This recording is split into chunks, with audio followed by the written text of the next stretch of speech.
Hoy creo que vamos o voy a tratar un tema que es fundamental y que está conectado, bueno, pues con esta persecución o este objetivo que tenemos que tener todos de alcanzar la santidad, ¿no? De no quedarnos en una mera salvación, ¿no? Sino alcanzar la santidad, ¿no? Yo Yo con independencia de la profesión de fe que vivamos cada uno, quiero sacar un término, ¿vale? Que se usa en el judaísmo, ¿vale? Que es eh, central para vivir luego pues todas las fiestas del judaísmo. Y como sabemos en el cristianismo, bueno, pues se alimentó en principio pues del judaísmo. Lo que pasa es que muchas veces no lo conocemos, pero se alimentó del judaísmo porque realmente es que Jesucristo es que fue judío y los primeros discípulos fueron judíos y el supuesto primer obispo de la iglesia jerárquica cristiana pues fue judío, y esto es una realidad y que no podemos mirar para otro lado, ¿vale? Este término se llama teshuva. Teshuva. ¿Qué significa teshuva? Teshuva significa retorno y no es otra cosa que es el retorno a nuestro Padre, a nuestro Creador, a nuestro Dios, que al final fue el mensaje principal y central de del Evangelio y de Jesucristo.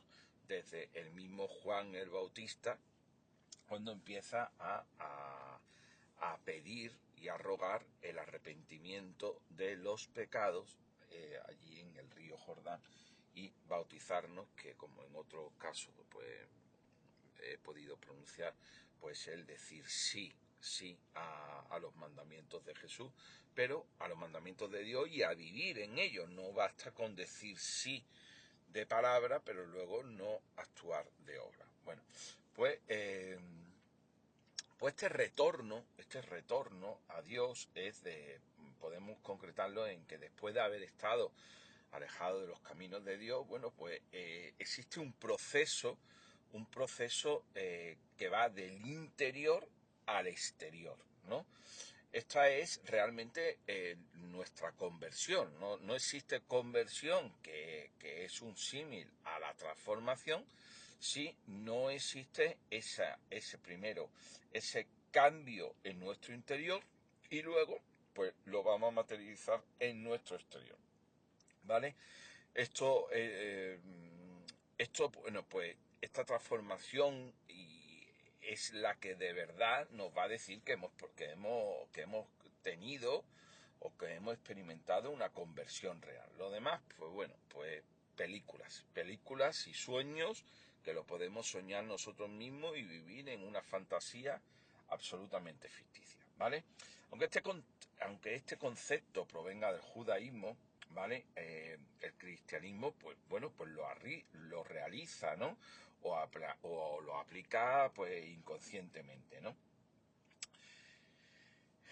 Y si no transcurre por todas las fases, ¿no? Bueno, pues realmente pues no existe arrepentimiento y por consiguiente pues permaneces en tus pecados, ¿no?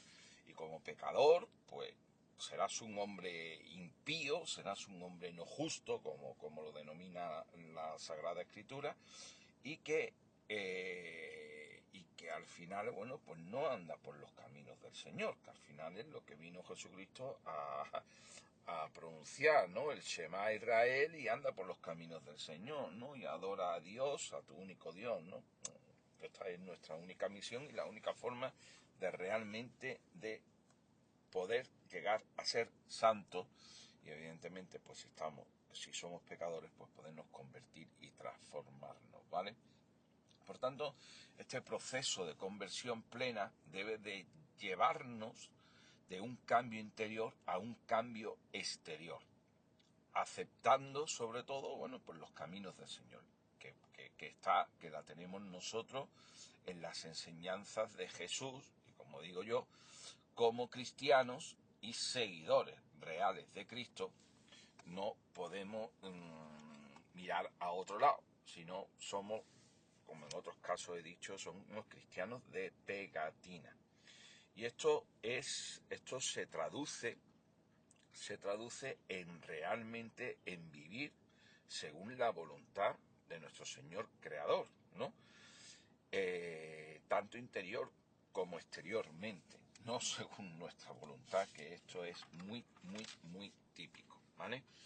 Estas fases, con independencia de la profesión de fe que podamos practicar, ¿vale?, deben de pasar por diferentes etapas, ¿no? Estas etapas van a estar primero en una etapa interior y luego es la etapa exterior donde debe de materializarse pues, pues este reconocimiento, ¿no?, remordimiento o abandono del pecado, ¿no? Esta primera etapa no vamos a profundizar mucho, simplemente ya intentaremos en otra ocasión pues profundizar, pero esta etapa se basa en 6 etapas fundamentalmente, ¿no? Aunque el cristiano, por ejemplo, el cristiano católico, bueno, pues simplemente pues tiene 2, ¿no? Como el que dice la cosa, ¿no? Que a un examen de conciencia, confiésate y a una penitencia, ¿no? Bueno, y el examen que serían 3 etapas, ¿no? Vale, bueno, pues vamos a ver cómo deberían de ser estas 6 etapas, que viene de una idea que está propuesta en el judaísmo, pero realmente sirve para cualquier persona que quiera transformarse y convertirse, ¿vale? Esta primera etapa sería el reconocer que ha habido una transgresión, ¿no? Y que ha habido un error, ¿vale? Inclusive, pues que ha habido un pecado, ¿no? Esto al final ocurre en nuestro interior. Ese pecado, bueno, puede ser propiamente por nosotros, por ejemplo, la lujuria, la gula, el orgullo, la ira, viene de nosotros, pero luego, pues esa transgresión también puede ser hacia otra persona, ¿no? El odio hacia otra persona o faltarle de alguna manera, ¿vale? Una vez que se ha pasado esa primera etapa, pues pasaríamos a una segunda etapa, que es fundamental. Es decir, si no hay remordimiento, si no hay sentimiento de dolor, como decía San Ignacio de Loyola, si no hay desolación de lo que hicimos, pues realmente no nos arrepentimos, no nos podemos arrepentir de, de, de que hemos pecado. Es decir, podemos reconocer que faltamos, pero si no existe ese remordimiento o sentimiento de dolor, pues no podemos arrepentirnos, y evidentemente si no se produce esto, bueno, pues jamás que entramos en la tercera etapa, pues podremos abandonar ese error, transgresión, esa falta, ese pecado, y esto debe producirse todo en nuestro interior. Aunque esto sea en nuestro interior, hasta que no volvamos a encontrarnos en esa misma falta, y esto no ocurre en el cristianismo católico, hay gente que peca, que se arrepiente, vamos a ponerlo entre comillas, se confiesa, que es una parte de las etapas que estamos viviendo, pero realmente mañana vuelve a seguir a pecar. Entonces, al final, si nos abandonamos de esa transgresión, de ese pecado, bueno, pues entramos en el bucle, como yo digo, en el bucle, y al final pues no nos convertimos, no nos transformamos y no llegamos a ser una persona nueva, ¿no? Una persona santa, por decirlo de alguna forma. Entonces, es cuando podemos comprobar que estas 3 fases las hemos terminado, ¿no? Bueno, pues porque hasta que no nos volvamos a encontrar ante esa situación, ¿vale?, que nos hacía pecar, ¿vale? Podemos decir que hasta que no nos volvamos a encontrar, por ejemplo, si tenemos gula, si tenemos gula por el alimento o por el exceso consumismo del materialismo, ¿vale? Pues hasta que no nos veamos de nuevo en esa situación, si vamos a ser capaces de contenernos o no contenernos, pues no vamos a saber realmente si hemos superado ese pecado, ¿no? O esa transgresión, o odio hacia una persona, o orgullo y soberbia en todas las situaciones, o una ira hacia una persona que no se soporta. Bueno, pues cuando nos volvamos a encontrar con esa persona y a lo mejor esa persona tiene una actitud altanera que no la podemos soportar nosotros, bueno, pues ahí es donde vamos a poder comprobar si hemos superado o no, pues, por nuestra, en función de nuestra actitud misericordiosa y de amor hacia esa persona o esas situaciones exteriores que al final la vivimos en nuestro interior. Bueno, pues estos 3 pasos anteriores se producen, como hemos dicho, en el interior, ¿vale? Que es el reconocimiento de haber cometido un pecado, el remordimiento sobre el mismo y el abandono del mismo, el no quererlo cometer más, fundamental, ¿vale?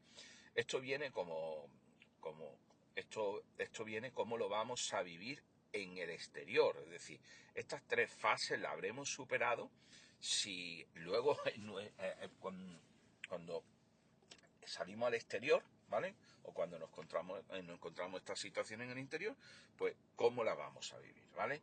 Y entonces entramos en esa cuarta fase, que ya la hemos mencionado, que es básicamente la confesión ante Dios y en su caso ante la persona a la que sea pecado, en el caso que sea hacia una persona, ¿vale? Esto, pues dependiendo de la fe como la vivas, bueno, pues esta se materializará en una confesión sacramental con un sacerdote,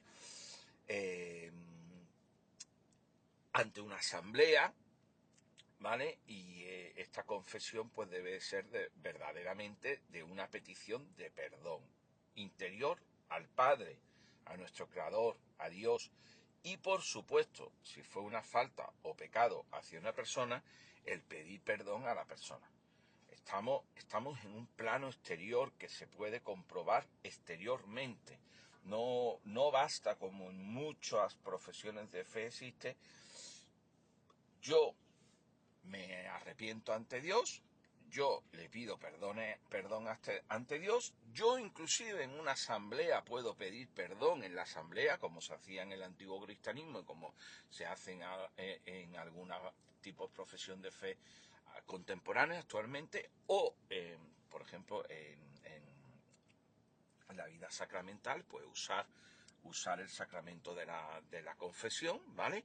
Ante un sacerdote, pero realmente, oye, si yo he insultado a una persona, qué menos que ir a esa persona a pedirle con amor, con amor perdón, no por palabras, sino con amor perdón, y además te lo voy a demostrar, ¿no? Y esta es la quinta fase. La quinta fase es el remediar el daño. Evidentemente, si yo, por ejemplo, habla Santiago de ese poder maligno que tiene la lengua, ¿no? Que es capaz de destruir todo, ¿no? Pues si yo he injuriado hacia una persona y la he insultado y la he criticado y a esa persona le ha hecho daño, qué mínimo que, oye, te pido perdón, por favor, ¿y cómo puedo solucionar esto? De nada sirve pedir perdón de palabra si no remediamos con obra. Si hemos robado, de nada sirve decir perdón si al final no devolvemos lo que hemos robado. Oye, mira, yo te pido perdón, pero yo los 1.000 euros que te he quitado, pues lo disfruto de aquella manera, ¿no? Es materializar, estamos en esa fase donde tenemos que materializar nuestra transgresión, nuestro pecado, nuestros errores, nuestras carencias, las debemos de materializar exteriormente y no que se quede interiormente, porque al final no es vivir una acción exterior, ¿vale? Una vez que hemos pasado esto, bueno, pues tenemos la sexta, que es la sexta parte o la sexta etapa, que es la que al final nos va a decir realmente si al final hemos conseguido esa conversión, esa transformación, hemos conseguido derrotar al pecado que nos tienta, que al final no es otra cosa que derrocar al maligno, a la oscuridad, ¿vale? Y es el abandono del pecado, es el abandono del pecado. ¿Cómo podemos comprobar que hemos abandonado el pecado? Bueno, pues el abandonar el pecado lo podemos comprobar solamente cuando tengamos la oportunidad de no volver a pecar ante esa tentación. Es decir, si lo que nos provocaba ira nos sigue provocando ira, pues está claro que por más que hayamos pasado todo el proceso que estamos hablando, pues no lo habremos conseguido, ¿no? Nos provocaba lujuria, pornografía, deseo descontrolado hacia el sexo, la gula y todo lo que hemos hablado. Bueno, pues al final, pues si cuando llega el momento de no volver a pecar, seguimos cayendo en el pecado, pues no habremos conseguido transcurrir por todo este proceso que al final lo que nos hace es llegar a una conversión y llegar a transformarnos realmente, ¿vale?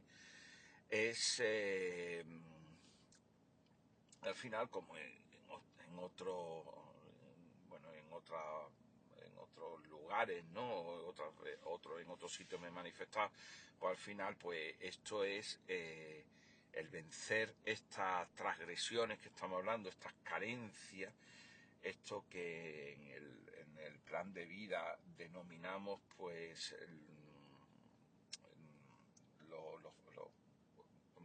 los pecados dominantes, ¿no? O los pensamientos dominantes, que básicamente están en los pecados capitales. Bueno, pues al final esto es combatirlo mediante virtudes, ¿no? Es decir, es vivir exteriormente de una forma virtuosa y que se compruebe realmente. Todo esto realmente es la consecuencia de una enseñanza que Jesús nos ha mostrado evangélicamente en multitud de ocasiones, ¿no? Por ejemplo, las vírgenes, el aceite de las vírgenes, la que tiene el aceite es la que ha vivido así, y la que no tiene el aceite es la que se ha quedado en ese proceso interior y al final, bueno, pues se queda fuera, ¿no? Ese invitado del banquete en que tenía una ropa que no era del banquete, no era de los invitados. ¿Qué es esto? Es decir, yo al final, no, yo soy cristiano, yo soy seguidor de Cristo, me apunto a todas las fiestas. Sí, me apunto a todas las fiestas, pero realmente resulta que tu ropa no es la ropa de invitado del banquete.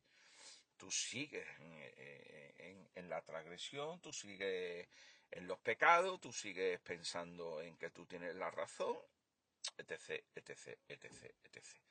¿Vale? Entonces, realmente, bueno, pues tú en un banquete, que Jesucristo habla mucho de banquetes, pues tú no vas a poder vivir la fiesta. Es decir, primero no vas a poder comer en el convite y luego pues no vas a poder vivir en la gran fiesta, ¿no? Que viene en la eternidad, en ese nuevo cielo, en esa nueva tierra, ¿no? Todo esto realmente, como el ministerio de Jesucristo, del Evangelio, ¿no? Quien sigue a Jesucristo, esto lo podemos vivir en la importancia que tiene el tiempo cuaresmal, ¿no? Que es vital en el proceso de la transformación, de la conversión del cristiano real.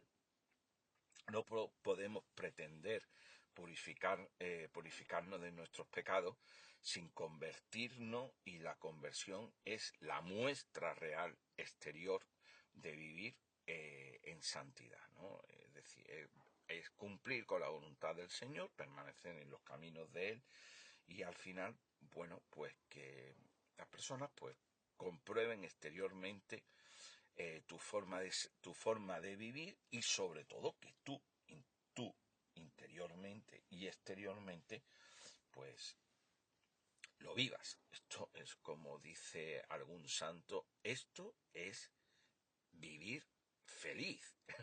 No se puede ser santo sin ser feliz. Quien tiene dolor muestra que está que está sometido a la oscuridad, que está sometida al maligno, ¿vale?